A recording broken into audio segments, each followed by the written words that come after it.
Good afternoon and welcome back to the StudentHubLive Faculty of Arts and Social Sciences Showcase. We are now going to take a look at exploring the classical world with Phil Perkins. Thank you for joining me, Phil, today to tell students who are really looking forward to this session about whether the Greeks or Romans are the best. Where do I start? Right, this is where I start. First of all, it's impossible to say the Greeks or the Romans. Oh, here we go with a big telling off, I know. I'm an academic and I like things to be precise, so we have to think about what do we mean. There isn't just the Romans. Are we talking about guys with togas? Are we talking about guys with sandals or swords? Are we talking about slaves? Are we talking about emperors? Are we talking about people from Africa or from Syria or from Scotland? Those are the Romans. So we try not to talk about the Romans as one group, but they're a big, diverse bunch of people, just like we are.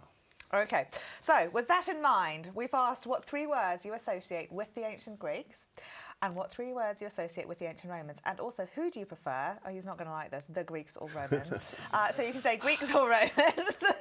And for those word clouds where we've got 3 things, we need you to submit 3 things. You can think of 1 or 2 and just put a full stop in, and we'll gather your results and thoughts a little bit later in the session today. All right, so one of the things we've been talking about today is that often the study of a subject is not what we think it is in the first place. So what can you tell us then about classical studies that people may not expect or may not know about?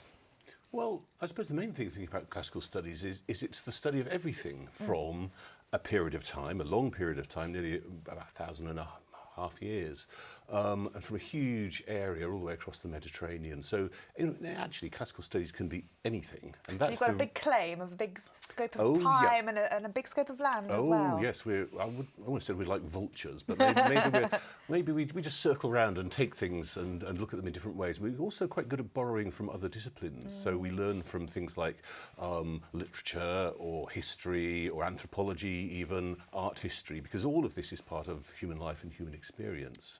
And but with such a big empire, I mean, one of your problems, I guess, is how you know stuff. Because you go back over a very long period of time before, I mean, Jess was talking about, you know, taking audios, but before those were done, we didn't have many things around. So how do you get various sources and know stuff? And how do you sort of try and piece it all together then? Well, that's the most important thing for us, to connect with what we call the sources, which are the things that have survived from the ancient world that we can still study.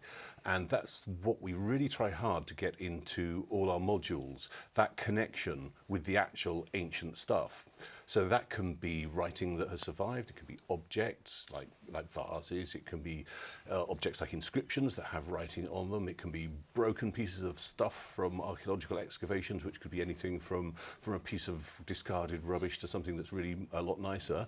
And it's just everything that has survived. And there's of course lots of different ways that things might have survived. They might have been written down and copied. They could have been buried, they could have been collected and saved as precious items for all that time. But one thing that is often the case with these sources is that they're never complete, they're always broken, and if they're not broken, they've been changed and transformed. If somebody copies it, they might make a few mistakes, or they didn't quite understand it, and so they try to rewrite it to make it so they can understand it. And so part of our task is to try and deal with all that brokenness and try to reconstruct what was there originally and try to interpret it as well. So it's not a straightforward case of taking something from the past and just reading it or looking at it and understanding it. There's a whole process of analysis and interpretation before we can take it and say, right, now we think we know the history of this thing, how it's been transformed and changed, and now we can do something with it. And that something is to try to understand the classical world. So I guess one of the things as well, though, that you mentioned is this whole idea of interpreting, because I'm gathering that you interpreting something sitting right here now is going to be quite different to somebody at another sort of time and space, perhaps with other social ideas of how the world should work, looking at a various Greek vase, for example, and saying, well, this is what my interpretation is. So these interpretations are problematic as well as the things that you're looking at. Oh yeah, definitely. I mean, there are a certain number of what we could call methodological issues, like you've got to do things right. But after that, how you see things, how you think about them, how you interpret them is heavily influenced by your own times. I mean, we are who we are, and we've grown up with the education we've had and with the ways of thinking that we have, the kind of things that we think are good things or bad things. I mean, there's some good examples from classical world. Say something like slavery, for example. Slavery was a fact of life in the classical world. Nowadays, it's considered illegal everywhere and quite before we start worrying about the moral justifications or lack of for it. But in the classical world, it was normal. And attitudes to that have changed through time, and people have studied it differently according to their own times. Other examples can be things like the idea of liberty, political freedom. That was a big thing in the Roman Republic. And that was the sort of guiding light of how that society organised itself with the belief and the claim that everybody was free. And that's something that has come and gone through time, and the idea of freedom has been valued in different ways. In the Middle Ages, forget it. In the early modern periods, we have sort of tyrants and despots, and it's only in the Enlightenment that we get back to a bit more freedom with things like the French Revolution and so on. And now we think we're free, and we live in democratic societies, at least in some parts of the world. But it's not quite the same kind of freedom and democracy as it was in the ancient world. Not with Facebook using your data and things like that. There's certain. Well, I'm sure the Romans had their equivalent of Facebook. I mean, they wouldn't have called it that, obviously, but they would have communicated with media in a social way, put it that way. Yes, no, exactly. Okay, so I wanted to ask if you could bring some of the things along to show some of the sources that you were using throughout the module as ways of, I guess, looking at some of the complications, I guess, of some of the sources that you're looking at. And it was important, we'll ask again, because the voting is really changing on Greeks or Romans. Okay. So we're going to take a look at that in a little bit. So if you haven't voted, do vote on whether you prefer the Greeks or Romans. And then we'll take a look at your answers from that. And then after that, we'll look at the 3 words that you associate with each of those. So we asked for some various sources, and you've got quite a few, again, spread out throughout the period. One of them is, of course, Homer, which you would expect to see in a classics programme. You have to start with Homer. You do. It's the first Western literature that we have, and so it's a good starting place. Okay, so what is interesting then about Homer? What are you doing? The really interesting thing about Homer is that it's possible to connect with it and to understand some of the emotions and society that were represented in this poem. And of course, we have to remember it's a poem. It's not just sort of an account of what happened at some dim, distant point in the past. No, it is an artistic creation. What we can do with Homer is put it together with other sources, particularly visual sources, because some of the stories that are written in Homer's poetry got represented on objects as well. And so that gives us an opportunity to compare the two. So we can take, say, a passage of Homer's poetry and an object that is related to it and try to think about how they're actually related. Now, you said that Homer tells us about the everyday, and you mainly mention the Iliad as well in the module, and a little bit about the Odyssey also. But what do those texts tell us about the everyday right now? What's interesting about them? Well, actually, the everyday there isn't all that much about, because it's an epic poem and it's the story of kings and great cities and great battles. I meant the current day, sorry. Oh, not what the does it tell us about the current day? Yeah. Oh, human fallibility and human failings more than anything else. The Iliad, the poem that is about the war of Troy, the Trojan Wars, is all about a big argument between the king Agamemnon and his best warrior Achilles. And guess what they fight about? Women and money. Yeah. And so that's not something that we stopped doing, really, is it? No, but it's very interesting, I think, the way that they portray heroes, because that is something that really, you know, is both unique in terms of those poems, but also, you know, here and now, heroes are really important in our ideas about the world. Yeah, that's true, but a hero in the modern world is not quite the same as a hero in the ancient Greek imaginary world of Homer, because it's not the real Greek world. They had an heroic code of the expected kind of behaviour. So you had to be true to your warrior code and look after the weaker people who couldn't look after themselves. You had to respect your superiors, and you had to give gifts to your superiors, but you also had to offer hospitality to your inferiors. You had to exchange gifts in ritual ways. If you went to visit one of your fellow nobles, you were expected to give gifts, but also expected to receive gifts as well. So there was a whole social code of what should happen, and this business of gift giving with hosts and guests, it was known as xenia, as the Greek word for it. And a very famous example of when someone didn't respect this Homeric code is the story of Polyphemus, the Cyclops, who was blinded by Odysseus, and his crime, the Cyclops' crime, was breaking this code because he violated his guests in probably one of the the worst ways you could do it, which is by eating them. Yeah, well. So he was a giant. So this is why he came to a bad end, because he'd broken that code, which was of course supported by the power of the gods. It was sort of sanctioned by the gods in the Greek world of mythology. So by looking at some of these texts, you're both looking at the way that power operates, the way that relationships operate, the way that codes are sort of carried out by various people within different parts of society. Yeah, well, that's the world that Homer describes for us in the poems.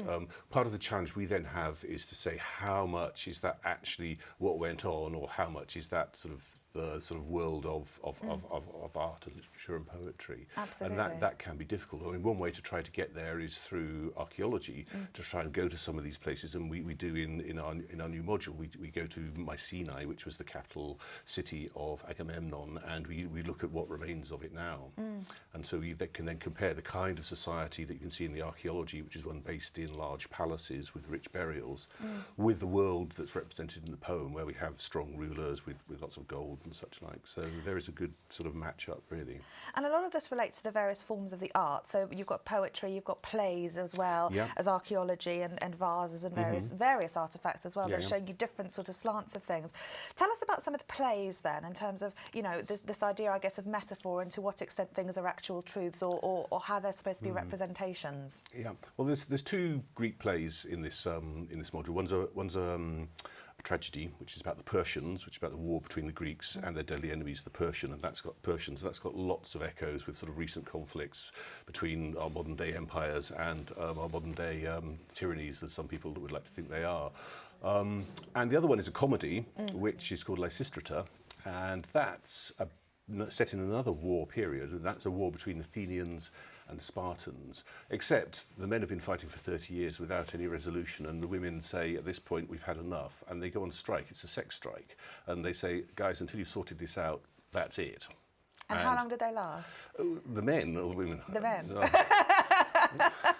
Well, you can probably imagine, but it's measured in days.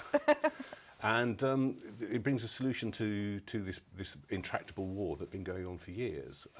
But that's kind of like a metaphor. But it's interesting because it's in the world of Athens. It was at least public life was dominated by males. Politics was for males, and public offices like magistrates and things were all for males, and women supposedly didn't have any sort of official legal powers at all. But that's part of the story of this play, the metaphor of this play. It's actually, where does power live in society? Where does it reside? And it's not just in the sort of formal power structures, it's also in actually how you can influence and manipulate people. Right, let's go to the hot desk and see what people are talking about here. There's a lot of chat, Kath and Damon. There is indeed. There's a lot of interest in the classics. I think people have been looking forward to the classical studies aspect for a while, particularly the myth aspect. So about Cyclops, about Davin's been asking about Spartan society and whether you look at that. There's a question that's just come through about whether you move on to Darius. Towards the end?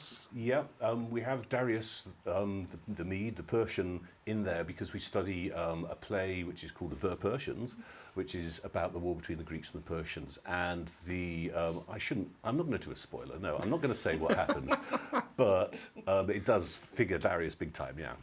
It's all drama. I must say, Greeks are winning at the moment. Are they? 89%. Well, in that case, we better talk about the Romans Well, and drum up a bit of support for the Romans. Okay. Sorry, not the Romans, the society that we call the Romans. Okay. So, what have they got to offer? What have they got to offer?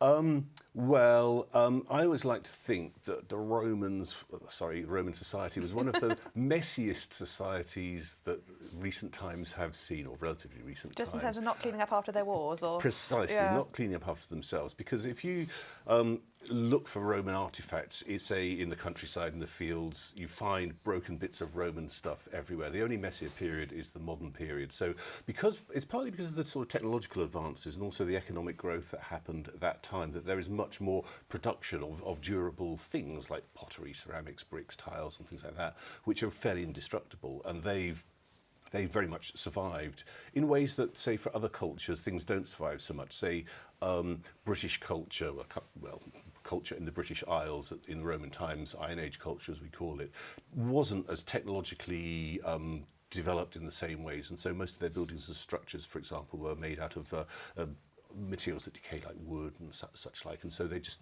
didn't leave such sort of solid remains behind them. So the Romans were sort of messy in that way, but also I think they've left as a kind of legacy quite a few of our sort of political institutions that we have, particularly from the imperial period, for example. So some of the titles that are used for things like magistrates, like consuls and things like that, were titles that were used in, well, they still are. I mean, countries still have consulates in other countries, and that's directly from the Roman magistrate who was the chief magistrate of the Roman state. And so these kind of terms survive. The kind of notion of having a democracy where you can debate things and have laws, that came from Greece and from Rome as well. These things still survive in our world as well. But there's also some of these sort of forms of communication. I'm thinking here particularly about political speeches and the way they're made. I mean, someone stands up in Parliament and on a good day they will actually deliver a speech that is memorable and sensible and is well constructed and well delivered. And that is following on in the traditions of Roman rhetoric. Particularly I'm thinking of the statesman and politician Cicero. And he's in the module as well. Some of his speeches are an item of study, and you can hear echoes in that. And for example, in that part of the module, we compare speeches of Winston Churchill with Cicero and how they're using the same styles. We do similar with Greek, where we compare a Barack Obama eulogy that he gave with one from ancient Greek, and talking about how the public communication through careful, constructed speech achieves particular effects that are desired. It's not just any old words, it's words that are carefully constructed and put together to communicate and give a message. Well, the chat room are talking about what have the Romans ever done for us, and I do think that one of the things that isn't mentioned in that popular Monty Python speech is funeral speeches and the use of oratory. Mm-hmm. But again, very interesting political artefacts, because again, the idea is trying to motivate groups of people to do something. Yeah, it's part of what we like to think of as cultural identity, because if there's a big public event, a funeral, such like, it's a moment when society comes together and people think, what do they share with each other, or maybe what do they share with the person who's departed, and how do their lives come together? And so it's a moment where sort of social solidarity can be achieved, and it's part of the sort of identity that people share that makes up part of their personal identity and their social identity as well. It's a kind of business of things like, I mean, for say, where were you the day that you've heard Princess Diana was dead, or such like, or whatever equivalents from your generation might be. But again, those artefacts aren't necessarily truths, because they're trying to do something else, and so in a different way to the plays and the literature, which again may have different sort of layers to them, those speeches are really trying to drive something very political. Yes, almost always, and they're never what you might call verbatim reports, like you might expect now. If you hear that someone's made a speech, you want to see precisely the words they've said. But most of the speeches we know from antiquity are ones that were either written by an author writing the history of that period, who probably wrote the words he thought should have been said at that time, not necessarily the ones that actually were said. Or otherwise, there may be the speech actually written down by the person who delivered it, but written down later. So all the sort of mistakes and the words that are slightly wrong, or the arguments that weren't quite made in quite the right way, have been adjusted so they look perfect. So that's part of the sort of analysis of these ancient sources that you have to do to make sure that you're sort of looking through all these filters, and you don't just say, oh, that's the words they spoke 1,500 years ago, because they're not. Not, yeah. Now, and you don't know the context as well. One of the other things that you use is inscriptions on tombs, which again, very statemented, but obviously a lot more brief. Yes, and therefore a deliberate purpose. I mean, who are they speaking to? Some grave inscriptions say things like, passerby, pause and think about the person who's buried here, and they speak directly to somebody who might be reading it. Others are slightly sort of less direct, and it just has a sort of a name and loving husband of, or some such, died aged 23 or whatever. And some are really rather formal and commemorate so-and-so, big grand name, sort of lots of titles after it. He was the consul, he was a general, he was a magistrate, he was a priest, he was all these sort of public roles. So they're doing a sort of a commemoration as well, so that you can look at this person's epitaph and say what a great person they were and how many great things they've done, and it's all laid out in front of you just in case you forget. But it also provides an example to later generations, maybe of the same family, who might want to emulate the achievements of their ancestors, or anybody else who reads it who says, I would like myself or people, my offspring, to be as grand and famous and successful as these other people. So it's again a way of creating a social identity by setting up a specific set of information about a person who's deceased. And one thing to remember, of course, is it's never the person who's actually deceased who set that up. It's always the people who survived. So it's their family or their associates of some sort or another who set it up. But these are the things that need to be recorded in public about this person. Fascinating. We must also talk about some of the art side of things as well, because we've been sort of speaking about the various sort of other sides of things, but one thing that does tell us an awful lot in a very, I guess, different way are some of the images, vases and those kinds of artefacts. And we've got a slide that we can show people at home about one of the things that we've seen. This is a gallant Curtis leaping into the gulfs. So There he is, yeah.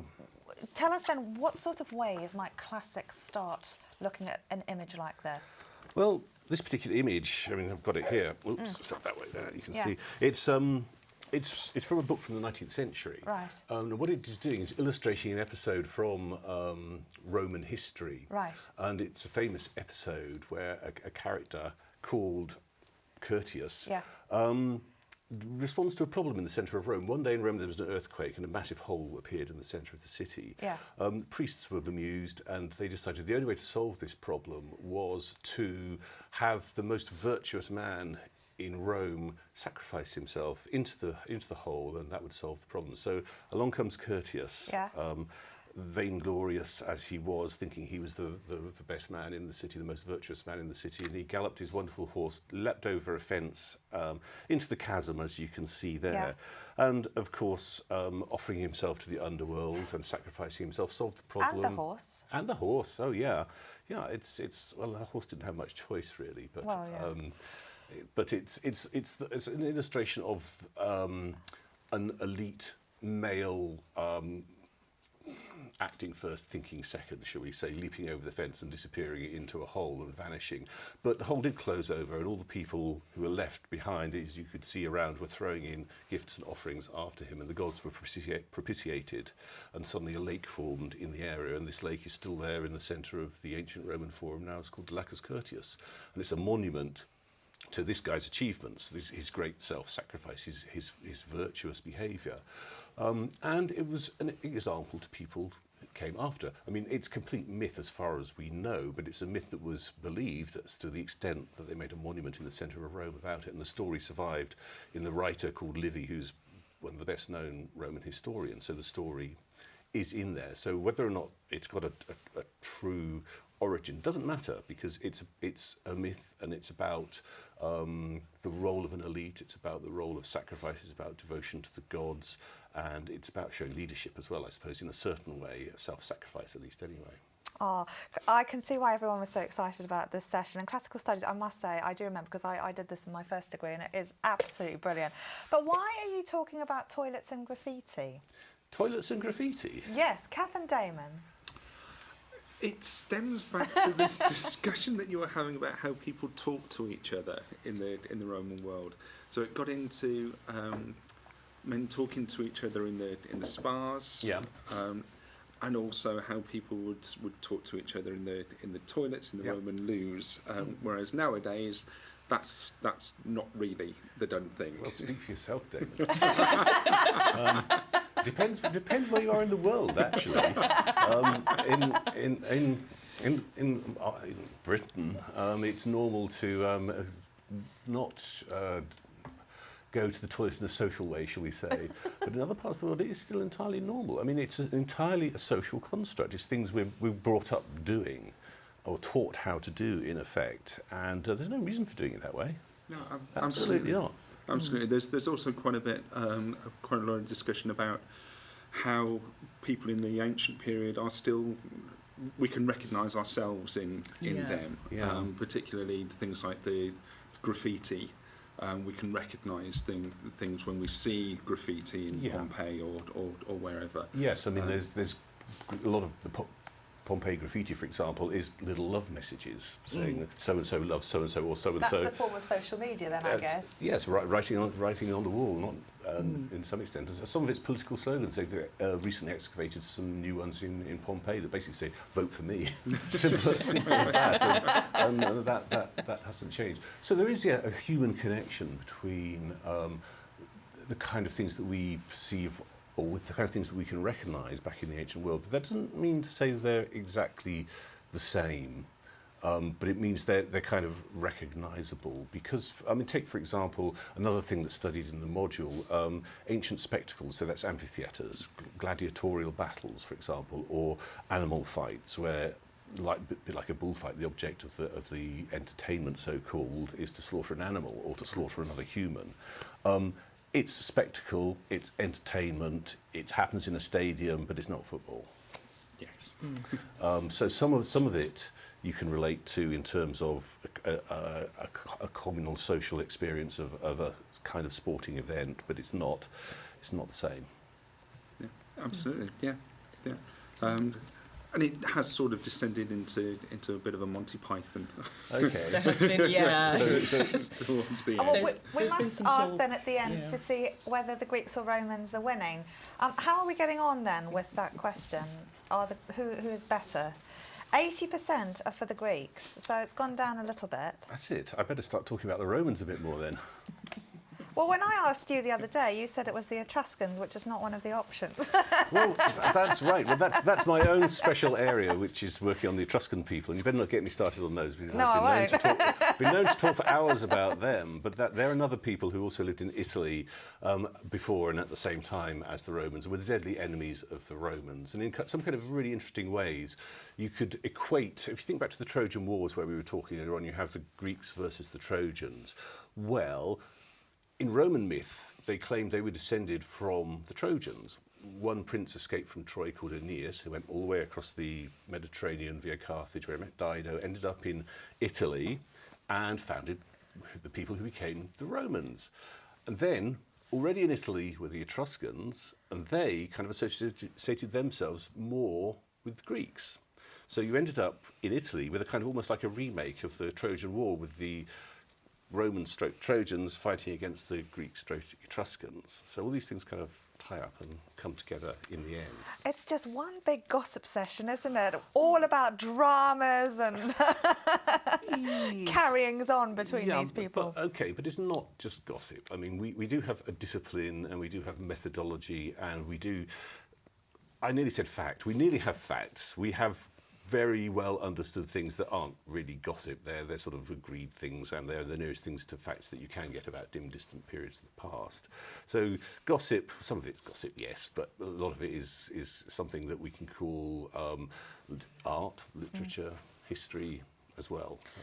And really looking at how all of those combine to show you something where there might or might not be more truth. Yeah, we really like to try and get a sort of holistic view of bring all sorts of different things together in different ways and see how they fit, see how they don't fit, compare them, contrast them, try to knit them together into a bigger picture of the ancient world, yeah. Brilliant. Phil, that's been absolutely fascinating. I really don't want to end, but we must. Okay. So I shall let you get on, but thank you very much for giving us a fabulous indication of what it's like to study classical studies. It's been a pleasure. Thank you. Well, we're going to show you a short video now, and then we're going to be back to talk about environment and society, which will be a really, really interesting discussion for, I think, Julianne, who was here earlier talking about environment. And we're going to show you a short video now, and we'll be back in 5 minutes with that next session. See you then.